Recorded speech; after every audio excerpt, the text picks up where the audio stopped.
تنزيل من رب العالمين.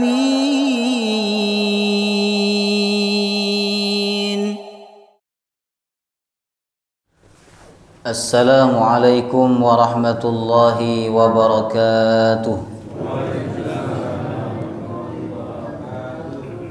بسم الله الرحمن الرحيم. الحمد لله رب العالمين.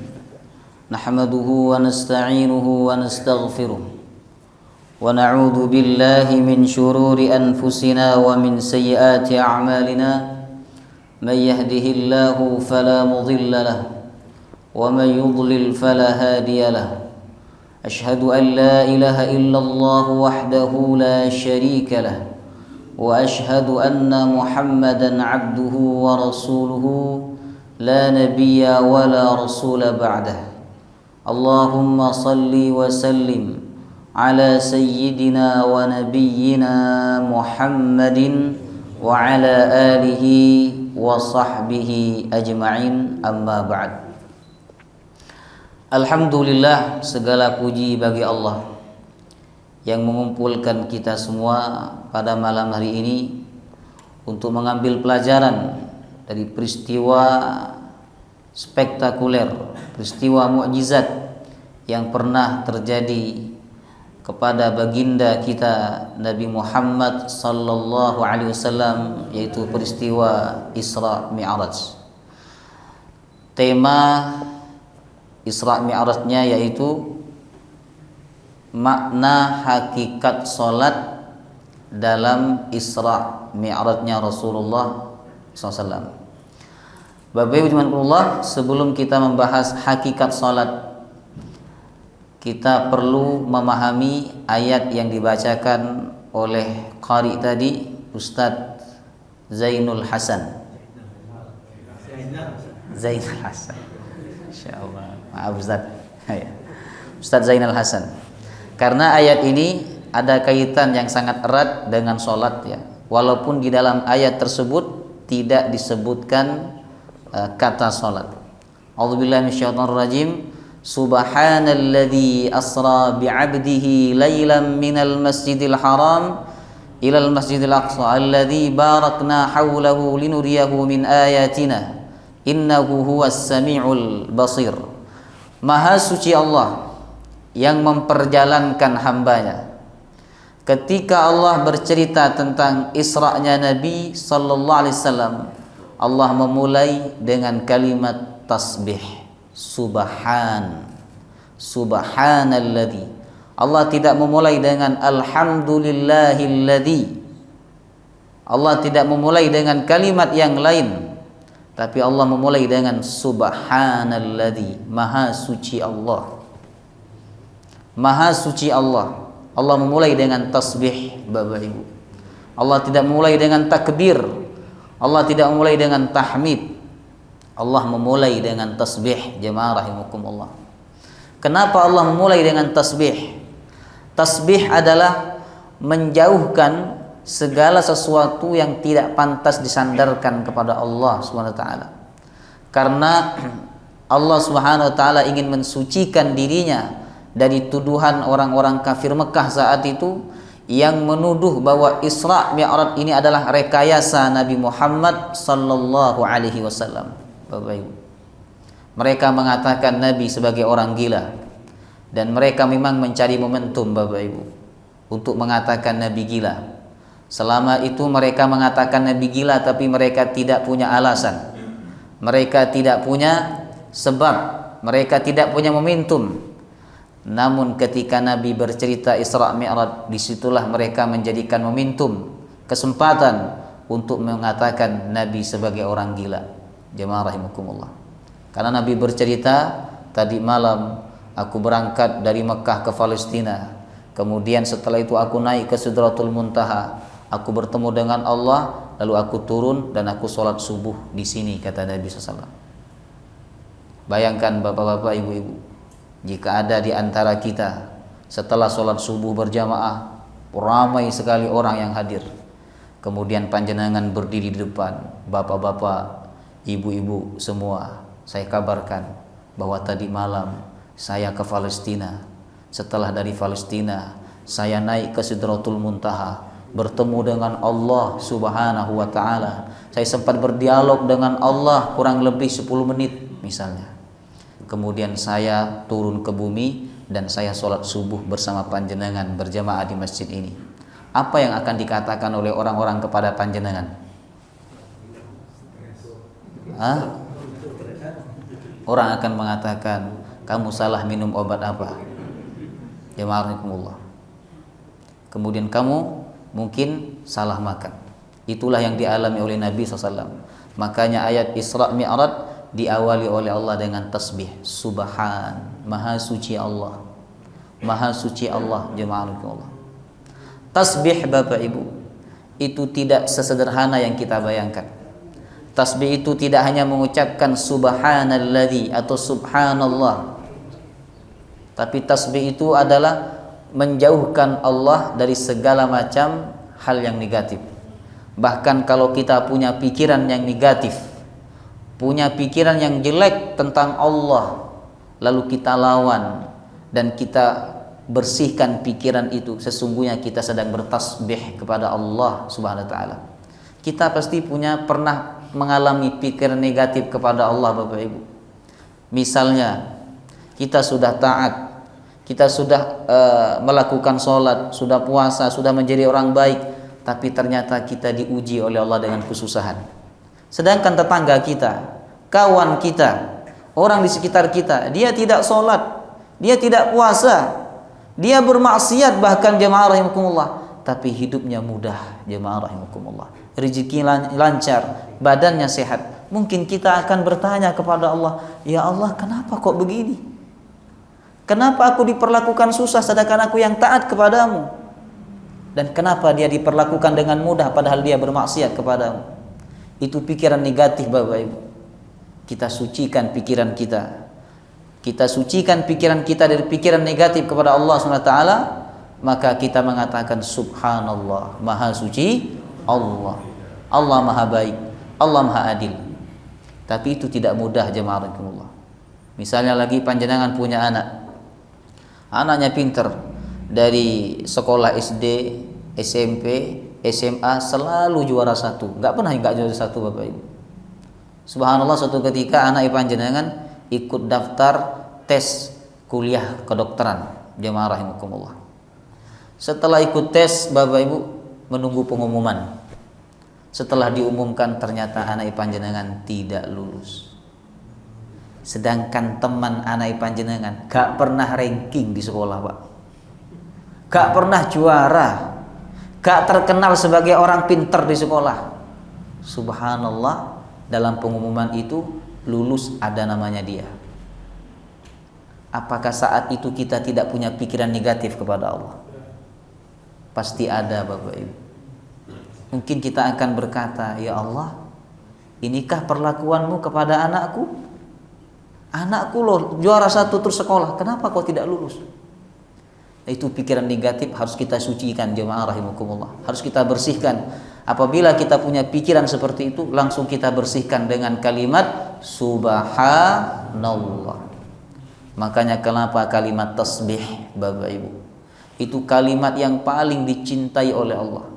Sebab apabila kita bertasbih, berarti kita tidak punya pikiran negatif kepada Allah. Pak, halo. Nah, ini saya panggil takut tidur ya, karena rawan jam segini. Ibu-ibu masih hidup nggih? Alhamdulillah. Pak, jika panjenengan punya istri, Pak, tidak pernah punya pikiran negatif kepada panjenengan, gak pernah sama sekali. Dari awal menikah sampai sekarang usia 60 tahun, gak pernah punya pikiran negatif kepada panjenengan. Kira-kira panjenengan sayang gak sama istri panjenengan? Masya Allah. Tapi ada gak istri yang kayak begitu? Banyak gitu. Subhanallah Bapak Ibu. Jarang ada istri begitu. Yang ada istrinya, suaminya selalu dicurigai, jemaah Allah. Ada telepon masuk, tulisannya tukang listrik, dicurigai. Jangan-jangan itu perempuan tapi namanya tukang listrik. Begitu juga dengan Allah, Bapak Ibu. Kalau kita sayang kepada istri kita, karena istri kita nggak pernah punya pikiran negatif kepada kita, kita nggak pulang-pulang, Pak, nggak dicurigai sama istri kita. Kita chattingan dengan siapapun nggak dicurigai, jemaah rahimahullah. Bahkan kita teleponan dengan perempuan, Pak, istri kita nggak curiga. Istri kita tetap husnuzon. Oh, mungkin itu rekan kerjanya. Oh, mungkin itu saudara perempuannya. Oh, mungkin itu ibunya. Padahal pacarnya, jemaah rahimakumullah. Ya. Tapi istrinya nggak pernah negatif thinking. Panjenengan pasti sayang kepada istri itu. Ya. Begitu juga dengan Allah. Kalau kita tidak pernah punya pikiran negatif kepada Allah Subhanahu wa taala, Allah akan sayang kepada kita. Makanya kenapa Bapak Ibu, kalimat tasbih, kalimat yang mensucikan Allah Subhanahu wa taala, itu kalimat yang sangat disukai oleh Allah. Bahkan ketika Nabi sallallahu alaihi wasallam Isra Mi'raj, dalam hadis riwayat Imam Tirmizi, Nabi berjumpa dengan Nabi Ibrahim alaihissalam. Kemudian Nabi Ibrahim berkata, "Ya Muhammad, akri ummataka minnis salam." Sampaikan kepada umatku salam dari aku. Jadi kita dapat salam, Pak, dari malaikat Jibril, dari Nabi Ibrahim alaihissalam. Kemudian Nabi Ibrahim berkata, "Innal jannata thayyibatut turab wa 'azbul ma' waqi'an." Sesungguhnya surga itu tanahnya harum, airnya segar, dan tempatnya sangat lapang.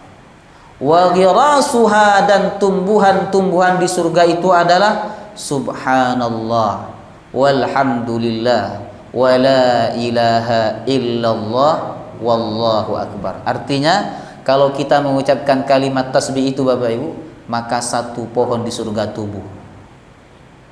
Kita ucapkan lagi subhanallah alhamdulillah wa la ilaha illallah wallahu akbar, satu pohon lagi tumbuh. Jemaah rahimakumullah. Itu kemuliaan kalimat tasbih. Nah, coba kita baca sama-sama.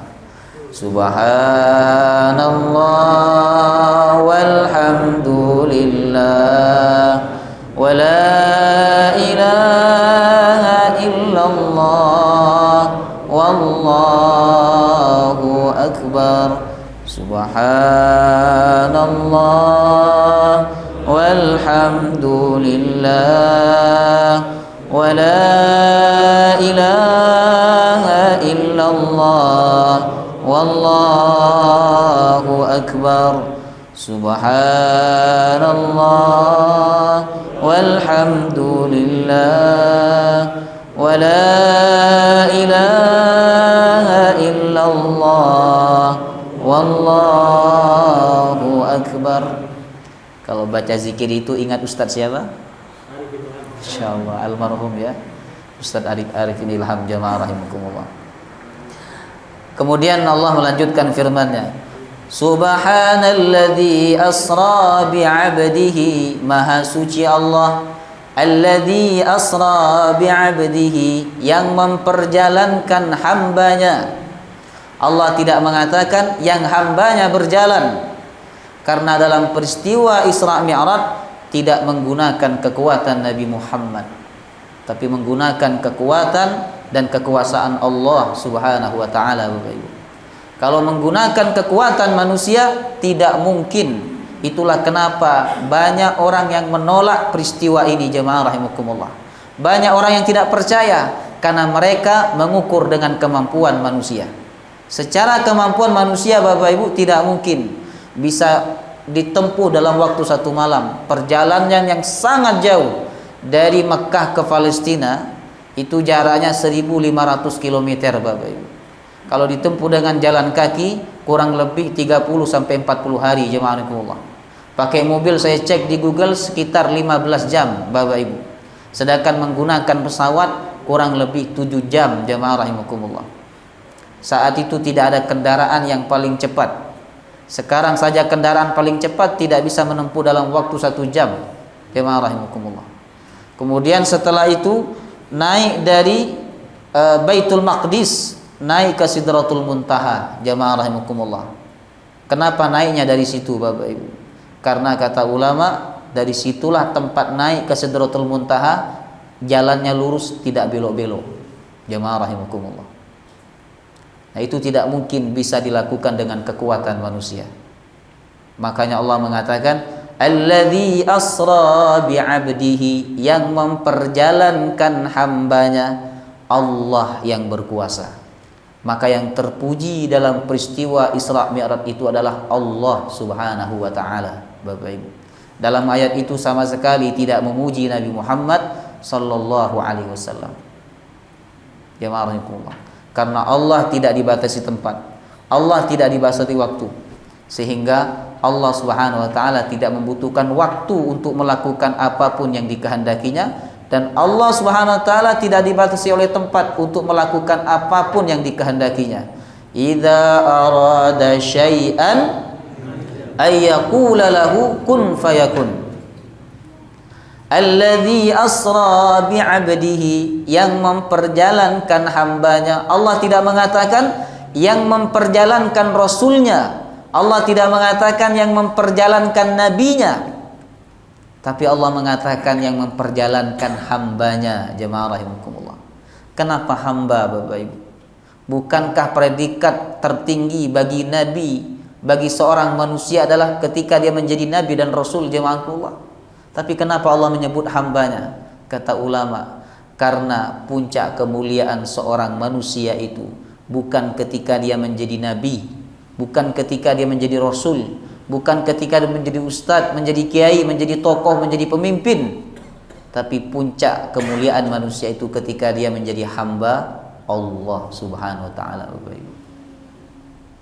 Tidak ada kemuliaan ketika orang itu banyak ilmunya tapi dia tidak menghamba kepada Allah. Tidak ada kemuliaan orang itu banyak hartanya tapi dia tidak menghamba kepada Allah. Tidak ada kemuliaan bagi orang yang tinggi kedudukannya tapi dia tidak menghamba kepada Allah Subhanahu wa taala. Puncak kemuliaan ketika kita menjadi hamba Allah yang mengabdikan hidup kita untuk Allah Subhanahu wa taala. Kata sahabat Ali bin Abi Thalib, cukuplah kemuliaan bagi aku ketika aku menjadi hamba Allah. Kadang Pak, orang menganggap mulia ketika dia punya ilmu, ketika dia punya jabatan, ketika dia punya kedudukan, punya harta, punya pengikut yang banyak. Tapi kata sahabat Ali, bagi aku kemuliaan itu cukup ketika aku menjadi hamba Allah, dan cukuplah kebanggaan bagiku ketika Allah menjadi Tuhanku. Jemaah rahimakumullah. Makanya Allah menyebut alladzi asra bi'abdihi, yang memperjalankan hambanya. Oleh karena itu Bapak Ibu, sepulang Isra Mi'raj, Nabi dikasih apa sama Allah? Salat, Bapak Ibu. Salat itu bentuk penghambaan kepada Allah yang paling tinggi. Jemaah rahimakumullah. Lailam minal masjidil haram, pada waktu malam. Kenapa waktu malam yang dipilih oleh Allah? Karena waktu malam adalah waktu yang paling efektif untuk membangun hubungan lebih dekat dengan Allah. Minal masjidil haram, dari masjidil haram, ilal masjidil aqsa, ke masjidil aqsa. Allah menyebut masjid walaupun Nabi berangkatnya bukan dari masjid, Bapak Ibu. Nabi itu berangkat dari rumahnya. Jemaah rahimakumullah. Malaikat Jibril datang, tiba-tiba atap rumah Nabi terbuka. Beliau melihat cahaya masuk ke rumahnya. Orang Arab itu Bapak Ibu kebanyakan rumahnya atapnya terbuka, karena mereka biasanya sebelum tidur mencari hiburan. Hiburannya apa? Melihat bintang-bintang, Bapak Ibu. Ya. Kalau kita hiburan sebelum tidur apa? Melihat handphone, melihat HP, jemaah rahimakumullah, melihat TV. Dulu nggak ada handphone, nggak ada TV, maka hiburannya melihat bintang-bintang. Nabi melihat ada cahaya yang masuk ke rumahnya. Malaikat Jibril datang, membedah dadanya, kemudian mengambil hatinya, dicuci dengan air Zam-Zam. Jemaah rahimakumullah. Ini menunjukkan keutamaan air Zam-Zam, Bapak Ibu. Bahkan ada penelitian itu terakhir saya baca, Bapak Ibu, ya. 1 tetes air Zam-Zam dimasukkan ke dalam air ratusan liter, maka kandungan air itu berubah seperti air Zam-Zam. Subhanallah. Tapi penelitian ini tidak boleh disalahgunakan. Karena ada orang menyalahgunakan, menjual air Zam-Zamnya sedikit dicampur dengan air biasa, tapi dilabeli air Zam-Zam. Jemaah rahimakumullah. Tapi sudahlah, penelitian itu memang benar dikatakan demikian. Sedikit air zam-zam dicampur dengan air biasa yang jumlahnya 100 liter, itu dapat merubah kandungan air yang biasa itu seperti air zam-zam. Makanya jenengan kalau pulang umroh jamaahullah, tamu banyak, air zam-zam terbatas, campur saja. Ya. Itu keutamaan zam-zam. Kata Nabi, ma'u zam-zam lima syuribalah. Air zam-zam itu untuk apa dia diminum? Jemaah rahimakumullah. Ya.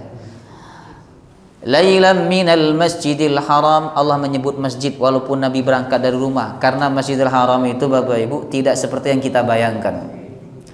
Masjidil Haram itu adalah semua area tanah haram, itu namanya Masjidil Haram. Karena rumah Nabi ada di area tanah haram, maka Allah menyebutnya Masjidil Haram. Bukan fokus kepada bangunannya, jemaah rahimakumullah. Karena masjid itu adalah tempat sujud, dan bumi ini semuanya dijadikan masjid oleh Allah dalam hadis Nabi sallallahu alaihi wasallam. Ilal Masjidil Aqsa. Nah, di sini ada dua kata Bapak Ibu yang berkaitan erat dengan solat. Yang pertama adalah abdihi, hambanya. Yang kedua masjid. Jemaah rahimakumullah. Setelah Nabi Isra dan Mi'raj, Nabi SAW bertemu dengan Allah SWT. Kemudian Nabi saat itu tidak ingin turun ke bumi, karena Nabi merasa nikmat dekat dengan Allah, nikmat berdialog dengan Allah Bapak Ibu. Maka Allah SWT mengatakan, Muhammad, kenikmatan ini aku akan ganti kepadamu dengan sholat. Bapak Ibu, Isra Mi'raj itu kan tujuan utamanya menghibur Nabi, Pak. Ya kan, Nabi waktu itu mengalami kesedihan yang bertubi-tubi. Ditinggal wafat pamannya, ditinggal wafat istrinya, mendapatkan penolakan dalam dakwah, kemudian beliau dicaci maki oleh orang Taif. Jamaah rahimakumullah, Allah hibur beliau dengan jalan-jalan. Tapi hiburan itu tidak putus Bapak Ibu. Ya, Nabi ingin hiburan itu tetap ada, maka Allah bekali beliau setelah pulang dari Isra Mi'raj ibadah salat. Jemaah rahimakumullah. Makanya salat itu dikatakan oleh Nabi, wa ju'ilat as-salatu qurratu ainil li. Salat itu dijadikan oleh Allah untukku sebagai hiburan. Ada 3 oleh-olehnya Nabi sepulang dari Isra Mi'raj Bapak Ibu. Yang pertama salat, yang kedua 2 akhir Al-Baqarah, yang ketiga ampunan untuk umatnya selagi umatnya tidak berbuat syirik. Nah, kita bahas oleh-oleh salat jamaah rahimakumullah. Apa itu salat Bapak Ibu? Kenapa ibadah itu dinamakan salat jamaah rahimakumullah? Salat ini setidaknya kata ulama secara hakikat ada 2 maknanya. Pertama, salat itu dari kata silah. Kita sering menyebut silatur rahim. Silah artinya menyambung. Kalau silatur rahim itu menyambung hubungan dengan manusia. Sedangkan as-salah menyambung hubungan dengan Allah Subhanahu wa taala. Makanya orang yang tidak salat berarti dia memutuskan hubungan dengan Allah Subhanahu wa taala. Sedangkan memutuskan hubungan dengan manusia saja Bapak Ibu itu tidak akan masuk surga. Kata Nabi, la yadkhulul jannah al-qati'. Tidak akan masuk surga orang yang memutuskan hubungan dengan manusia. Apalagi kalau dia memutuskan hubungan dengan Allah. Allah mengatakan dalam surah Al-Muddassir, ma salakakum fi saqar qalu lam naku minal musallin. Kenapa kalian kok bisa masuk ke neraka Sakor, kata malaikat. Mereka menjawab, qalu lam naku minal musallin. Kami dulu di dunia tidak pernah melakukan salat. Jemaah rahimakumullah. Salat itu silah, kita menyambung hubungan dengan Allah Subhanahu wa taala Bapak Ibu. Minimal kita menyambung hubungan dengan Allah sehari semalam 5 kali. Jemaah rahimakumullah. Makanya orang yang memutuskan hubungan dengan Allah, dia tidak ada kebaikan. Kita memutuskan hubungan dengan orang tua kita aja, kita nggak akan dapat kebaikan, keberkahan. Apalagi kalau kita memutuskan hubungan dengan Allah. Karena semua hidup ini milik Allah Bapak Ibu. Ya, orang yang memutuskan hubungan dengan Allah pasti berantakan hidupnya. Kalau nggak berantakan ekonominya, berantakan rumah tangganya, kalau nggak anaknya, kalau nggak kesehatannya, kalau nggak batinnya dibuat selalu gelisah oleh Allah Subhanahu wa taala. Jemaah rahimakumullah. Makanya Nabi mengatakan tidak ada kebaikan orang yang tidak sholat. Ada seorang sahabat datang kepada Rasulullah, "Ya Rasul, aku ingin masuk Islam tapi aku tidak ingin puasa." Nabi diam. Lalu dia berkata lagi, "Aku ingin masuk Islam tapi aku tidak ingin bayar zakat." Nabi diam. Kemudian dia berkata yang ketiga kalinya, "Aku ingin masuk Islam tapi aku tidak ingin sholat." Kemudian Nabi berkata, "La khaira fi dinin la salata lahu." Tidak ada kebaikan dalam agama yang tidak ada sholatnya. Jamaah rahimakumullah. Jadi sejelek-jeleknya manusia, kalau dia sholat mesti ada kebaikannya, Bapak Ibu. Sebaik-baiknya manusia, kalau dia tidak sholat, tidak ada harga dirinya, tidak ada nilainya di hadapan Allah Subhanahu wa ta'ala. Jamaah rahimakumullah. Itu makna yang pertama. Yang kedua, sholat biasanya diartikan doa, sebagaimana firman Allah, "Wa shalli alaihim." Berdoalah atas mereka wahai Muhammad, "Inna salataka sakanul lahum." Karena doamu ketenangan bagi mereka. Salat diartikan doa. Sehingga apabila kita salat, saat itu kita sedang bermunajat kepada Allah. Kita sedang membangun komunikasi dengan Allah SWT, Bapak Ibu. Kata Nabi, "Idza shalla ahadukum yunaji rabbahu." Hadis sahih riwayat Imam Al-Bukhari. Apabila seseorang di antara kalian sholat, sesungguhnya dia sedang bermunajat, sedang berkomunikasi dengan Allah SWT. Hanya saja seringkali kita tidak sadar ketika kita sholat, itu kita sedang berkomunikasi. Setiap ayat yang kita baca dalam surah Al-Fatihah itu kan dijawab sama Allah.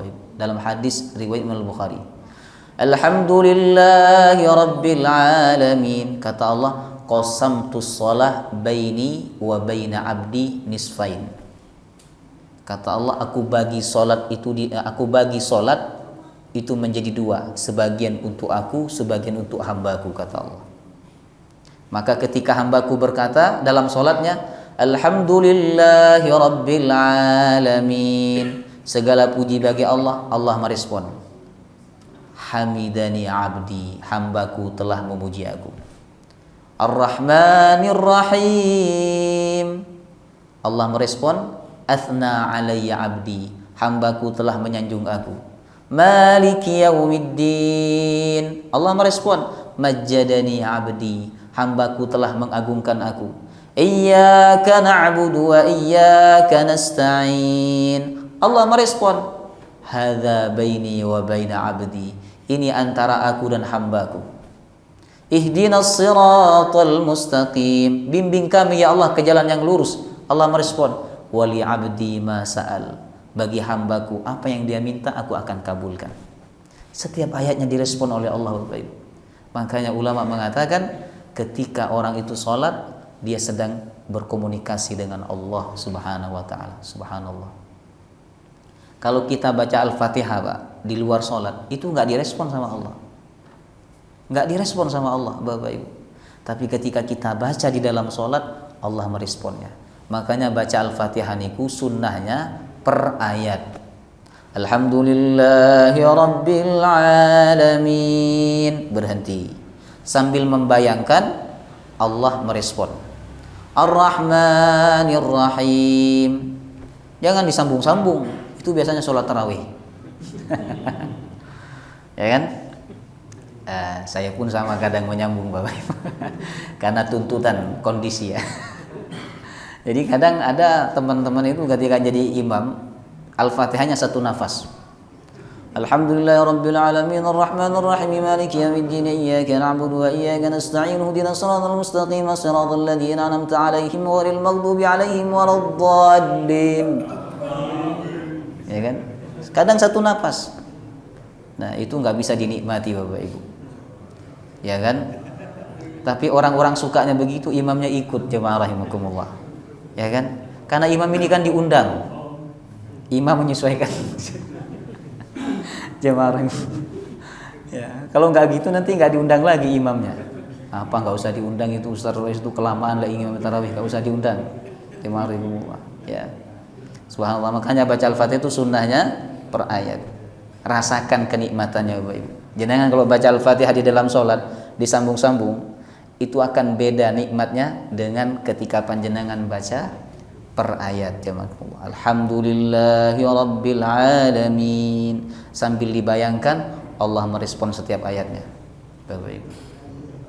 Jadi ketika kita sholat, kita sedang membangun komunikasi dengan Allah Subhanahu wa taala. Kalau kita berkomunikasi Bapak Ibu dengan kekasih kita, kira-kira waktu terasa napa boten? Dulu Pak, waktu panjenengan masih bucin-bucinnya, misalnya ibu-ibu ini ya. Waktu masih bucin, masih sangat jatuh cinta jamaahkumullah. Berkomunikasi dengan orang yang dicintai itu gak terasa waktunya Bapak Ibu.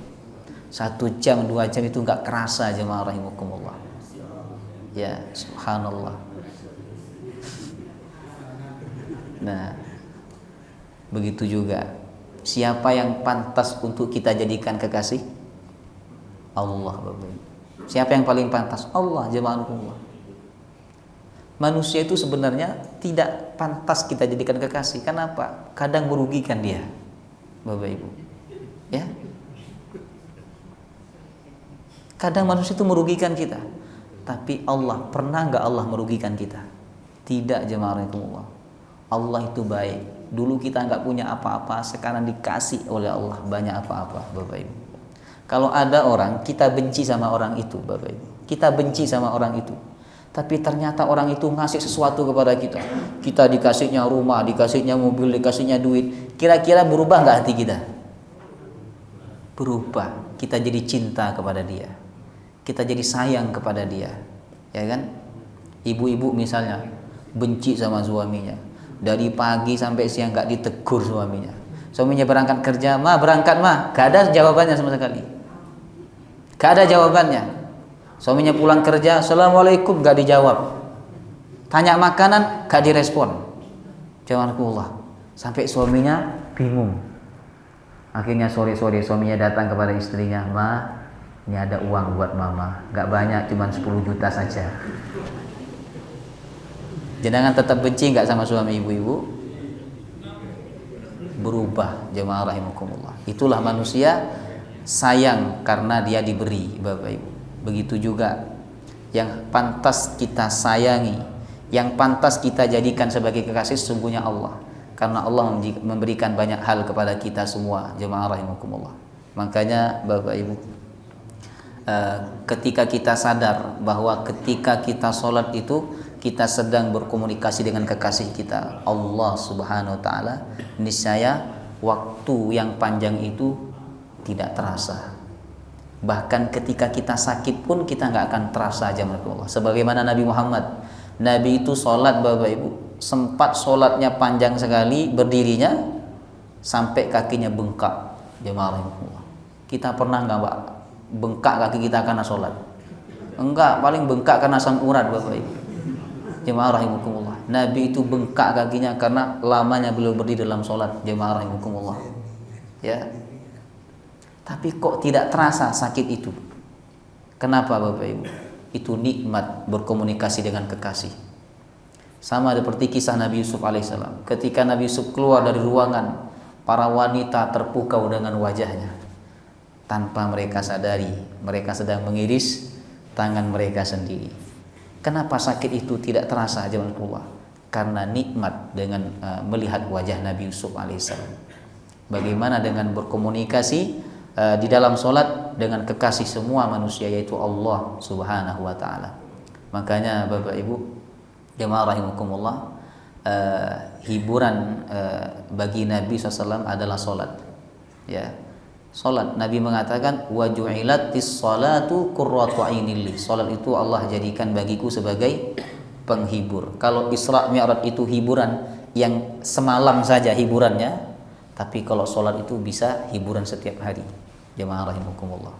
Makanya Nabi itu kalau penat, susah, gelisah, yang beliau lakukan adalah sholat. Beliau berkata kepada sahabat Bilal, "Ya Bilal, arihna bis shalah." Wahai Bilal, arihna bis shalah. Tenangkan batin kami dengan sholat. Jemaah rahimakumullah.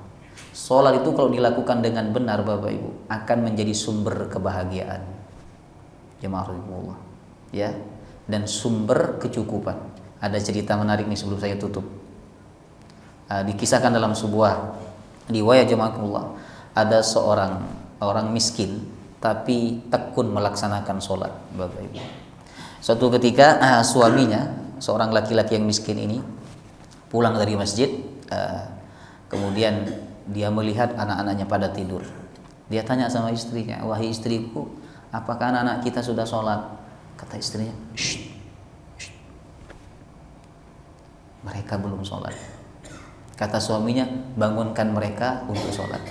"Shh," kata istrinya, "Bismillah, jangan dibangunkan, karena mereka dalam keadaan lapar sedangkan kita nggak punya makanan. Sengaja saya biarkan mereka tidur, karena kalau mereka bangun minta makan, kita nggak punya makanan."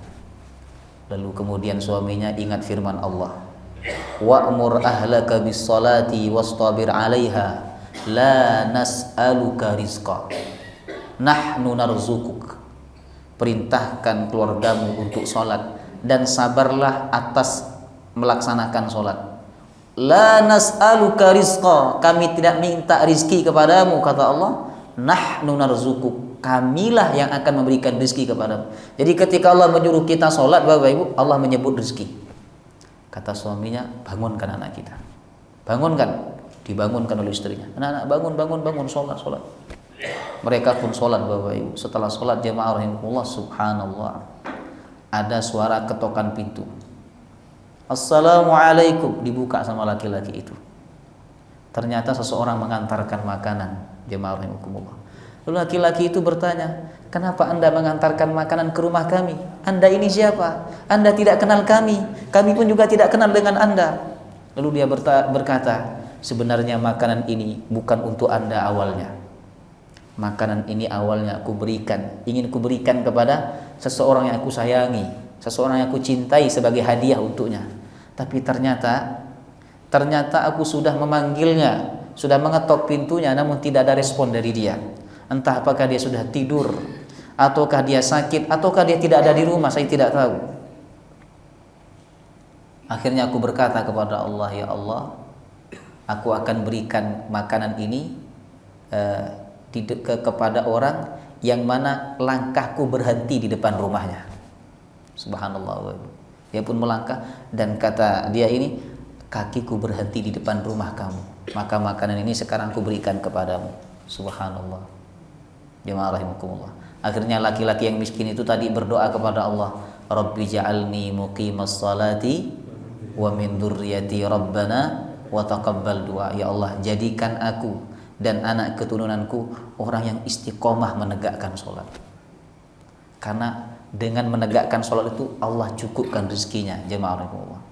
Intinya sholat, Bapak Ibu. Sholat itu sumber segala kebaikan, jemaah rahimahumullah. Kita kan kadang minta untuk anak kita itu jadi profesor, jadi tentara, jadi ini, jadi itu kan. Nabi Ibrahim enggak, cuman minta satu untuk anaknya, jadikan dia ahli sholat. Karena kalau sholatnya beres, dia ahli sholat, semuanya akan dibereskan oleh Allah, semuanya akan dicukupkan. Kuncinya sholat, jemaah rahimakumullah. Kalau kita ingin memperbaiki hidup kita, memperbaiki ekonomi kita, memperbaiki hubungan kita dengan manusia, memperbaiki anak-anak kita, mulailah dari memperbaiki sholat, Bapak Ibu. Maka mari kita jadikan momentum Isra Mi'raj ini, jemaah sebagai momentum untuk memperbaiki sholat kita, Bapak Ibu. Bagaimana cara memperbaiki sholat itu? Kalau kita bahas rukun, oke, insya Allah semua sholat kita sesuai rukun, Bapak Ibu. Ya. Tapi 3 hal yang ingin saya sampaikan. Yang pertama, jemaah rahimakumullah, perbaikilah sholat itu dengan memperbaiki wudu. Ini kunci. Yang kedua, belajarlah sholat di awal waktu, Bapak Ibu. Belajar sholat di awal waktu, ya. Kemudian yang ketiga, belajarlah sholat yang lama ketika sholat sendiri, ya. Ketika sholat sendiri, belajar sholat yang lama dan rasakan efeknya nanti setelah panjenengan melakukan 3 hal ini, jemaah. Mungkin panjenengan tidak paham kalimat sholat itu, ya, karena kita ini kan bukan orang Arab, Pak, susah paham bahasa Arab. Tapi kalau 3 hal ini kita lakukan, wudu yang benar, belajar sholat di awal waktu. Ketika adzan dikumandangkan, jemaah rahimakumullah, kita belajar sholat di awal waktu. Masa bisa ditinggal, ibu-ibu? Ya kan, asalkan kompornya dimatikan. jemaah rahimakumullah. Nanti setelah sholat bisa dilanjut. Kemudian belajar sholat yang lama. Insya Allah dari ini kita akan memiliki kualitas sholat yang lebih baik daripada tahun-tahun sebelumnya, Bapak Ibu. Wallahu taala a'lam bissawab. Baik, terima kasih atas segala perhatiannya. Semoga apa yang kita pelajari malam hari ini diberkahi oleh Allah SWT, dan semoga Allah menjadikan kita dan anak keturunan kita orang yang ahli sholat. Amin ya rabbal alamin. Hadanallahu wa iyyakum ajma'in. Mari sama-sama kita tutup langsung dengan doa. Baik. A'udzubillahi minasyaitonir rajim. Bismillahirrahmanirrahim. Alhamdulillahirabbil alamin. Allahumma shalli ala Muhammad wa ala sayyidina Muhammad. Allahumma ij'al jam'ana hadza jam'an marhuma wa tafarruqana min ba'dihi tafarruqan ma'suma. Ya Allah, jadikan perkumpulan kami ini perkumpulan yang Kau rahmati, perpisahan kami setelah ini perpisahan yang Kau lindungi. Allahumma la tada' lana dhanban illa ghafartah, wala hamman illa farrajtah, wala daynan illa qadaitah, wala hajatan min hawaijid dunya wal akhirati illa qadaitaha wa yassartaha ya rabbal alamin. Ya Allah, jangan Kau tinggalkan kami di tempat ini kecuali Engkau telah mengampuni dosa-dosa kami, Kau mengabulkan hajat-hajat kami, Kau menghilangkan kesusahan kami, Kau melunasi hutang-hutang kami. Allahumma ja'alna wa auladana wa dhurriyyatina ahlal ilmi ahlal khair. Ya Allah, jadikan kami dan anak keturunan kami ahli ilmu dan ahli kebaikan. Rabbana ja'alna muqimis salati wa min dhurriyyatina Rabbana wa taqabbal du'a. Ya Allah, jadikanlah kami dan anak keturunan kami orang yang istiqamah menegakkan ibadah salat. Rabbana wa taqabbal du'a. Ya Allah, terima doa kami. Rabbana atina fid dunya hasanah wa fil akhirati hasanah wa qina adzabannar. Sallallahu ala nabiyyina Muhammad wa ala alihi wasallam. Walhamdulillahi rabbil alamin. Amin. Subhanakallahumma wa bihamdika asyhadu an la ilaha illa anta astaghfiruka wa atubu ilaik. Assalamualaikum warahmatullahi wabarakatuh.